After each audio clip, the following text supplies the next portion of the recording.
Hello, and welcome to our living room. Hello, this is my tiger. Tiger, tiger, burning light in the forests of the night.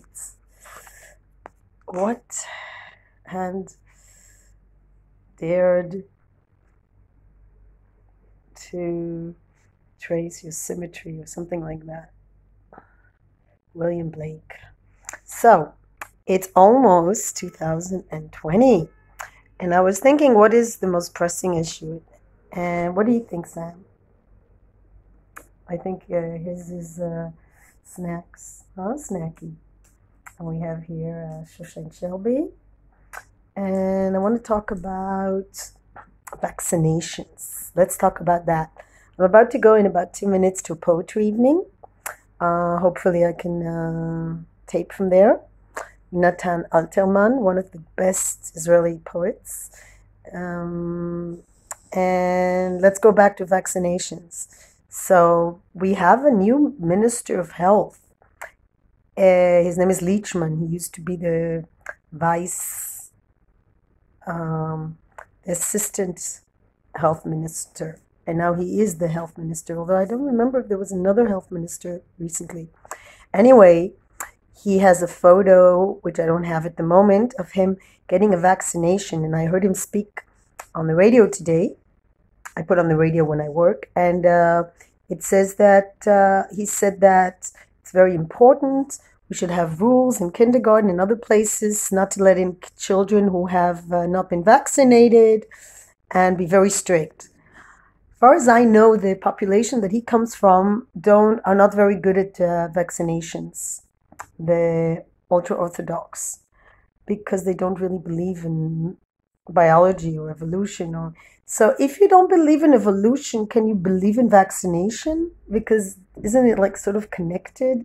Don't you have to, because isn't vaccination connected to some sort of laboratories and viruses and how they undergo changes, also DNA and other concepts that would be very foreign to a child who hasn't been brought up in a system that actually encourages to learn biology and science. So I'm a bit confused. Now, tomorrow Israel is going to be one of the two countries, I don't know what the other one is, who label food. That's an initiative of the health minister, Leachman, the ultra-Orthodox, to mark to say where there's too much salt, too much sugar, to label ingredients that are unhealthy. Because, too much salt is not good for blood pressure. If you have high blood pressure, too much sugar is never good. And I'm just remembering, please don't let this be anti-Semitic, because I don't think I can be anti-Semitic if it's me, if I'm Semitic, right? But, okay. I remember the first time I took my kids to ultra-Orthodox parties like Chabad. I do love Chabad, but they gave Coca-Cola. I've never seen so many soft drinks and Beasley and Bamba. By the way, where I lived in Europe, they used to sell these with the date expired. That was really bad. One day I was looking at the bags and I saw expiration date like 2 months before, and I thought, what's going on? My daughter had a party, and actually we invited her class, and she went to a Jewish day school, and I looked at the Beasley and I saw, oh my gosh, it's 2 months expired. I went back to the ultra-Orthodox store. There was not a lot going on there. There were very few Jewish stores where I lived, not a big Jewish population. And the woman had a fit. She was so angry at me, as if I'm the biggest anti-Semite for daring to say that the Beasley was expired. To those viewers who don't know what Beasley is, it's a sort of a snack, very unhealthy snack, very addictive, because I think it has sugar and things that are addictive. Salt and sugar are quite addictive. And like he's addictive. This is addictive. Samuel B. Cat, you are addictive. So I recommend a cat in every house. Yes, Shelby. Dogs too, but a cat in every house. It lowers your blood pressure. They're so cute. I am just having a great time here. I am going to leave the house now. It's hard to leave the house because outside it's so cold. I'm going to the poetry evening, but um, what I wanted to say is that our health minister in Israel here, he's going to mark all the ingredients that are not healthy for us. He's going to have us vaccinate everyone. So you cannot go into kindergarten unless you're vaccinated against the flu, which I'm not convinced is effective. I'm also not convinced the current hysteria of vaccination after 10 people sadly passed away, but we don't know exactly why, is maybe a little bit over the top, you know? He says we should not allow people who don't believe in vaccinations to enter kindergarten. As far as I recall, the ultra-Orthodox community had a difficult time vaccinating. I don't know why. I don't remember the reason exactly. But could be arguments about medicine. I don't know. But I think before we make such a big deal of vaccination, we should make a big deal out of science and teach science and make sure that every child receives an education, has a good, strong background in science so that you can't really go about this world without knowing science. I'm sorry. And if we want to have the next Jonas Salk, the one who invented the vaccination for polio, or the various vaccines. Jews are really quite active in vaccinations, various things, malaria and so forth. I don't know about this flu, but we should really, first of all, I think education is a sort of vaccination. It vaccinates you against ignorance.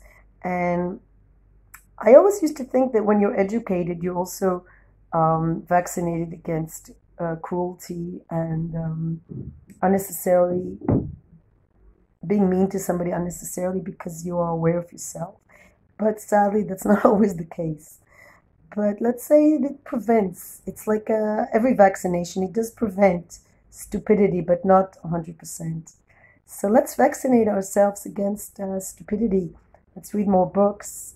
Let's become more knowledgeable in science and what vaccinations really are. And I promise to research and get back to you. And meanwhile, I wish you a wonderful 2020, 2020. And my big New Year resolution is to try to be focused, to practice more yoga, to spend more time with Samuel B. Cat, more quality time with the cats and dogs, but mostly the cat. He doesn't get enough attention because he doesn't go out. And what are your New Year resolutions? Please subscribe to my channel. That's also my vow. I want to have more subscribers. I want to make this channel more popular. So how do I become more popular? Besides putting this absolutely adorable face on YouTube. And Happy New Year. Happy New Gregorian Year.